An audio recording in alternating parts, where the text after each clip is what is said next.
देखिए हमारे पास टीटी का पेपर है, कुछ स्टूडेंट ने बोला कि इसका मैथ्स पोर्शन को सॉल्व कर दीजिए, तो मैंने सोचा आप सबके लिए इसका मैथ्स पोर्शन को डिटेल से वीडियो एक बना देता हूं। तो देखिए इसमें जो क्वेश्चन है उसको हम लगाते हुए चलेंगे। तो यहाँ पर पहला प्रश्न जो है आपके स्क्रीन में जो प्रश्न आ जाएगा मैं यहाँ पर बता दिया रहता हूँ, ये आयत से रिलेटेड एक प्रश्न आया है, ये पहली पाली का एग्जाम है, ठीक है। इसका सेकंड पाली को भी लगाते हुए चलेंगे। तो यहाँ पे जो पहला जो प्रश्न पूछा उसमें बोला कि कागज का जो टुकड़ा है, ठीक है, जो कि 5/6 का है, 5/6 का है, जिसमें अगर काट करके 2/3 का हिस्सा निकाल दिया जाता है तो इस बचे हुए हिस्से का क्षेत्रफल कितना होगा।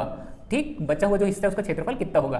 तो आप लोगों को शायद पता होगा आयत का जो क्षेत्रफल होता है उसका सूत्र होता है लंबाई गुणित चौड़ाई, ठीक है। तो उसके आधार पे निकालिए। तो ये बड़ा जो क्षेत्रफल है यानी बड़े आयत का या बड़े कागज का क्षेत्रफल आप निकालेंगे, फिर ये छोटे आयत का क्षेत्रफल को आपस में निकालने के बाद दोनों को घटा देंगे तो बचा हुआ का क्षेत्रफल निकल जाएगा। तो यहाँ पे आप देखिए जो बड़ा आयत का क्षेत्रफल है वो कितना हो जाएगा 5 × 6, तो इसका आंसर हो जाएगा 30, यानी इस बड़े आयत का क्षेत्रफल निकल गया। अब इसका जो छोटे वाले आयत का क्षेत्रफल निकालेंगे 3/2 का, तो इसका निकलेगा 3 × 2, ठीक है, लंबाई गुणित चौड़ाई के आधार पे। तो इसका उत्तर आ जाएगा 6, ठीक। ये मीटर, अगर ये मीटर में होगा तो अच्छा सीएम है तो सीएम स्क्वायर आएगा, ठीक है, सीएम स्क्वायर, और ये भी सीएम स्क्वायर, सेंटीमीटर स्क्वायर, ठीक। तो ये 30 और 6 को आपस में घटाएंगे तो घटाने के बाद आपको उत्तर कितना आएगा 24 सेंटीमीटर स्क्वायर। तो इसका करेक्ट आंसर इसमें जाएगा ऑप्शन नंबर सी। इसके अलावा अगला प्रश्न देखिए 97 नंबर प्रश्न में कई लोगों को डाउट है, इसमें आयतन और द्रव्यमान के बीच में संबंध पूछा है। तो शायद आप लोगों को पता होगा, देखिए इसमें सूत्र याद रखना बहुत जरूरी है। मैथ्स के बहुत सारे जो आयतन है, क्षेत्रफल से रिलेटेड जो क्वेश्चन है, तो उसके आधार पर इसमें 2 प्रश्न ऐसे हैं जो कि सिर्फ सूत्र पूछा है। तो इसमें क्या पूछा है कि आयतन और द्रव्यमान के बीच में संबंध क्या है। तो शायद आपको पता होगा, नहीं पता तो लिख लीजिए, घनत्व बराबर द्रव्यमान बटे आयतन होता है, आयतन, ठीक है। तो यहाँ पे जो घनत्व है उसको d से, ठीक है, डेंसिटी, और द्रव्यमान जो है मास m से, और आयतन यानी वॉल्यूम उसको v से, ये डिफाइन किया गया। तो ये सूत्र हो जाता है। अब इसमें जो पूछा है, देखिए सूत्र में अगर आपको कहीं पर दिख रहा है ऐसा तो आप उसको मारिए, लेकिन यहाँ पे जो ऑप्शन उसमें मिल नहीं रहा है, तो क्या मिल रहा है हमको, मिल क्या रहा है m = d × v, यानी मास, उसका डेंसिटी और वॉल्यूम। ये ऑप्शन नंबर 1 में आपको दिख रहा होगा। देखिए ये जो है v से जब पक्षांतर हो जाएगा तो d से मल्टीप्लाई हो जाएगा, तो ये इसका करेक्ट आंसर होगा, ठीक। मात्र पक्षांतर करना था, जिसको ये सूत्र याद होगा उसको आसानी से बन गया होगा। इसके अलावा अगला प्रश्न देख लेते हैं। अगला प्रश्न क्या पूछा है गणित के संबंधित। देखिए इसमें 100 नंबर प्रश्न में पूछा है, आपके स्क्रीन में आ जाएगा ये प्रश्न, मैं पहले बोल रहा हूं। तो 100 नंबर प्रश्न में ये पूछा है आपको √6.4009 ये किसका स्क्वायर है, ठीक है। तो आपको शायद पता होगा, अगर ये पॉइंट को अपन हटा देते हैं तो जो बच गया 6409 वो होता है 253 का स्क्वायर होता है, 253 का स्क्वायर।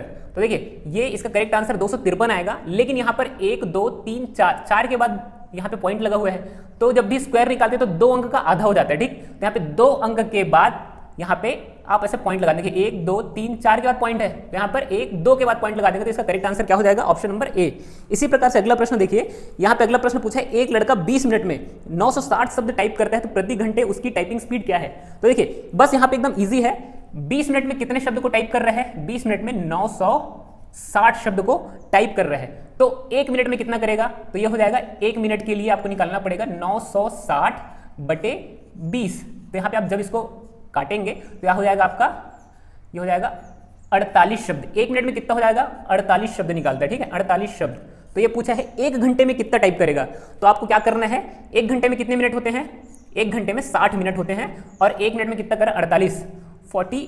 तो जब इसको कैलकुलेट करेंगे, गुणा करेंगे, तो आपका ये हो जाएगा आंसर इसका, देखिए 0 का 0 हो जाएगा। उसके अलावा जब इसको आप ये करेंगे 6 48 तो हो जाएगा 882, ठीक है। तो 2880 इसका करेक्ट आंसर आएगा, ठीक। ऑप्शन नंबर इसमें हो जाएगा, ऑप्शन नंबर ए करेक्ट हो जाएगा। इस आधार पे प्रश्न बनेंगे। इसके अलावा अगला प्रश्न को हम देख लेते हैं। अगला जो प्रश्न है 102 नंबर प्रश्न है, एक घनाभ का आयतन ज्ञात कीजिए जिसकी लंबाई, चौड़ाई और ऊंचाई क्रमशः 14, 12 और 8 सेंटीमीटर है। तो शायद आपको पता होगा घनाभ का आयतन का सूत्र क्या होता है, लंबाई गुणित चौड़ाई गुणित ऊंचाई। तो यहाँ पे आप बस आपको क्या करना है, 14 गुणित 12 गुणित 8, इसको आपस में बस गुणा करना है। तो आप इसको गुणा करेंगे तो इसका जो गुणा करने के बाद एक्चुअल आंसर आएगा 1344, ये इसका करेक्ट आंसर आएगा, ठीक है। इसको गुणा करने के बाद अगर आपको गुणा करना नहीं आ रहा है तो अपने गुणे करने की जो स्पीड है उसको बढ़ाइए, 1344 आएगा, ठीक। इसके अलावा अगला प्रश्न को देखिए, एक प्रश्न आया है जो कि कई लोगों से गलत बना है, ठीक है। तो इसको हम लोग सॉल्व करते हैं।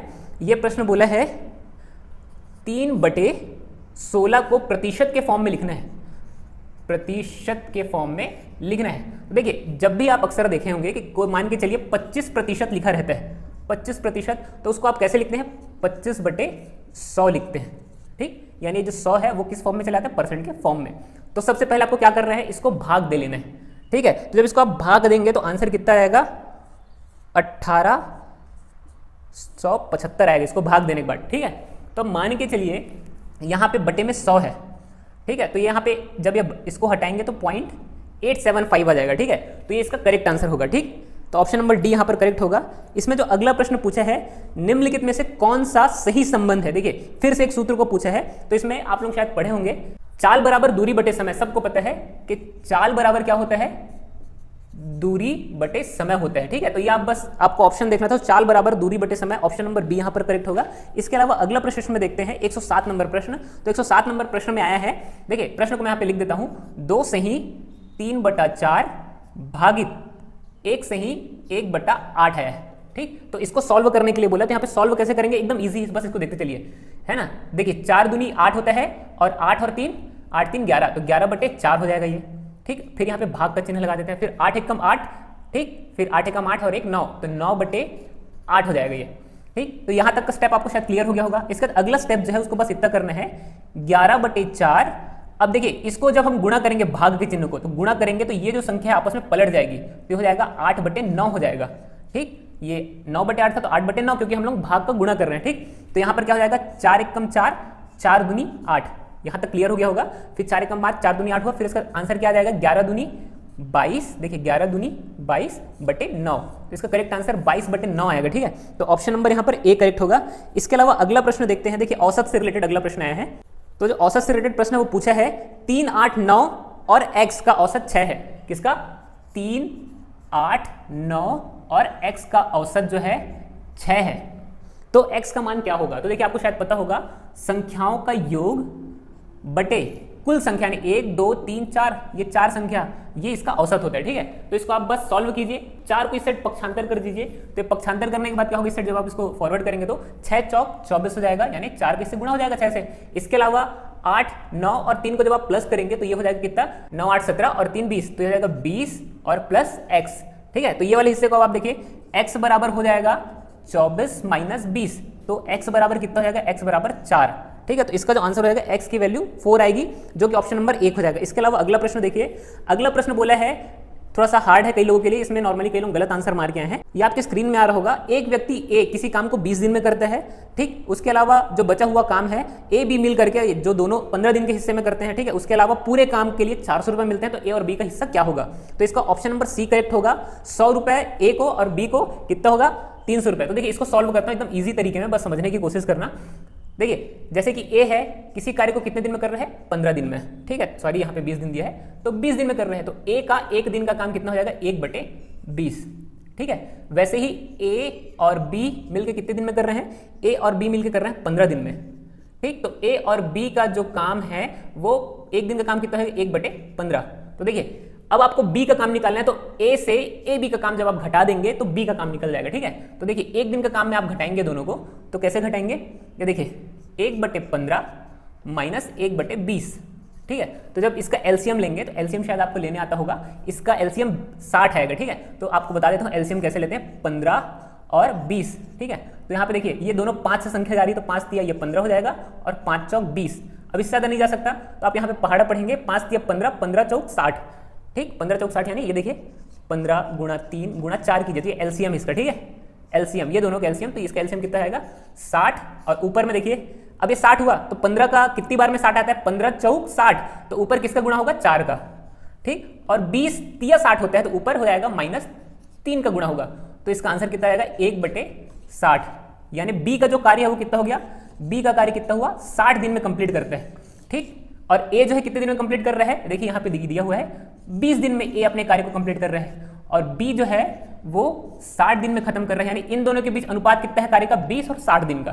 तो अब देखिए 20 का पहाड़ा पढ़िए, 20 एकम 20 और 20 तिया 60, 20 एकम 20 और 20 तिया 60, तो 1:3 का अनुपात बन रहा है।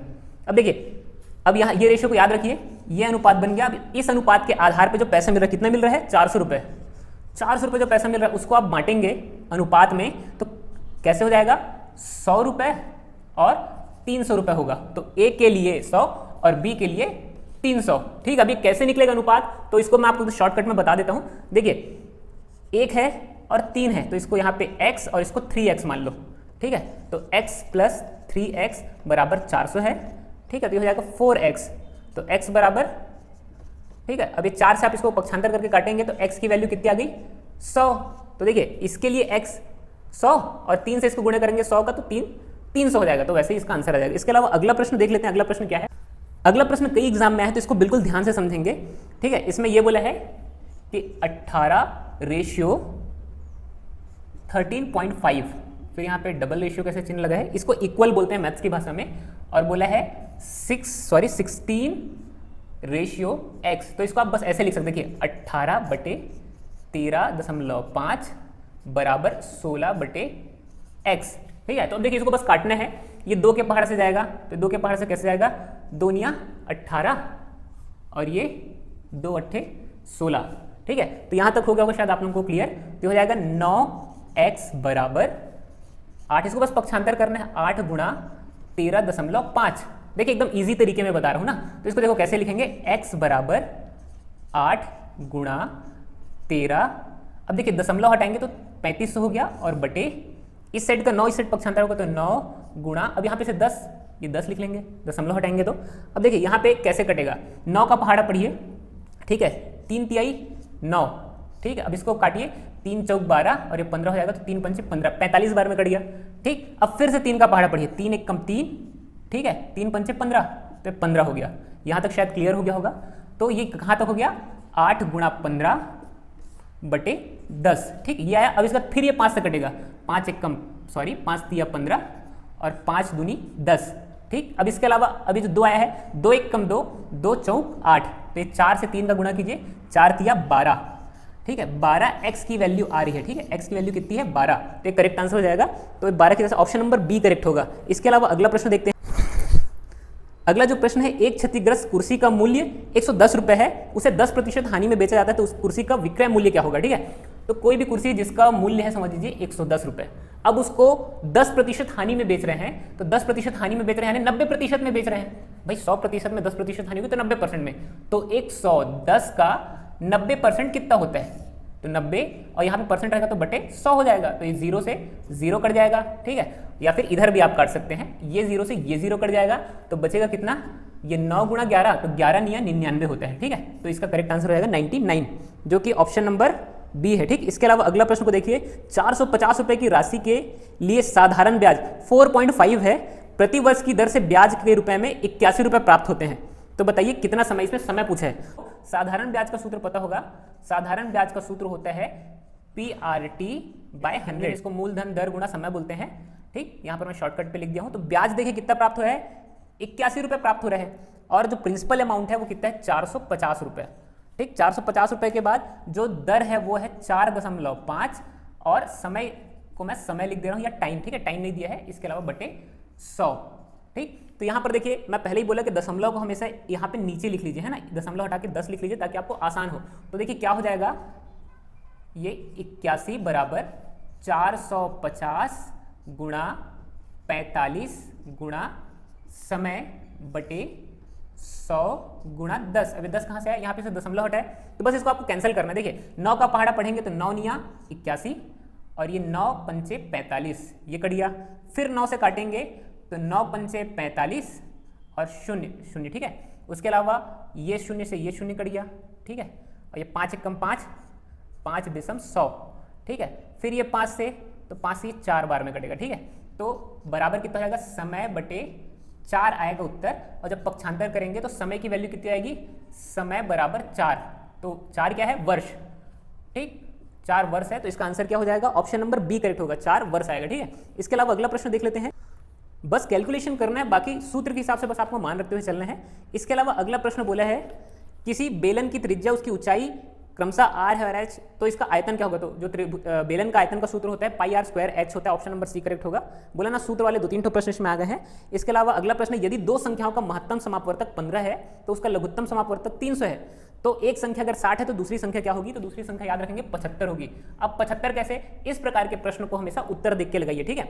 जब एक संख्या 60 दी है, ठीक है, एक संख्या 60 दी है, अब ऑप्शन में क्या दिया है, 25, 75, ठीक है, और उसके अलावा दूसरी 60 और 120, ठीक। तब हर यहाँ सामने में देखिए 25 और 60 का जो एलसीएम है वो सॉरी एफसीएफ यानी यहां पर बोला है दो संख्याओं का महत्तम समापवर्तक, तो महत्तम समापवर्तक इनका 15 नहीं होगा, ठीक है ना। 15 से 60 जरूर जाएगा लेकिन 15 से 25 नहीं जाएगा, तो पहला ऑप्शन क्लियर हो गया, कैंसिल। अब दूसरा ऑप्शन जो है 15, ठीक है, तो 15 से ये जरूर जाएगा, ये भी 15 से जाएगा, सॉरी ये भी 15 से जाएगा। अब एलसीएम बोला तो एलसीएम जो है 300 है, तो आपको एलसीएम लगाना पड़ेगा। 60 और 75 का एलसीएम आप निकालेंगे, शायद आपको एलसीएम निकालना आता होगा, तो इसका एलसीएम 300 ही आएगा, ठीक है। देखिए निकाल के देखते हैं, 5 से जाएगा, ठीक है, 5 एकम 5 और 5 दूनी 10, ठीक है, ये भी कितने जाएगा, 5 जाएगा, तो 5 एकम 5 पचम 25 15, ये 3 से जाएगा, तो 3 चौक 12 और 3 पंचे 15, ठीक है, तो कितना आ गया 5 गुणा 3 गुणा 4 गुणा 5, तो देखिए पचम 25 और 25 चौक 100, ठीक है, ये 100 हो गया और 100 और ये 300, ठीक है, 100 गुना 3 होगा तो 300, 300 इसका आंसर आएगा, तो इसका एलसीएम 30 है। इसके अलावा आप अगला देखेंगे 120, तो इसका एलसीएम 300 नहीं आएगा, ठीक है। जब आप देखेंगे 120 और उसके अलावा क्या बोला है 60 का आप एलसीएम निकालेंगे तो 300 नहीं आएगा, ठीक है, आप इस प्रकार से निकाल के देख लीजिए। इसके अलावा अगला प्रश्न में चलते हैं, निम्नलिखित भिन्नों को बढ़ते क्रम में लिखिए, ठीक है, तो बढ़ते क्रम में इसमें ऑप्शन नंबर सी होगा, इसको आप कैलकुलेट करके देखिए, नॉर्मली ज्यादातर प्रश्न कैलकुलेट से रिलेटेड है, बस ईजी है, ज्यादा कुछ नहीं है।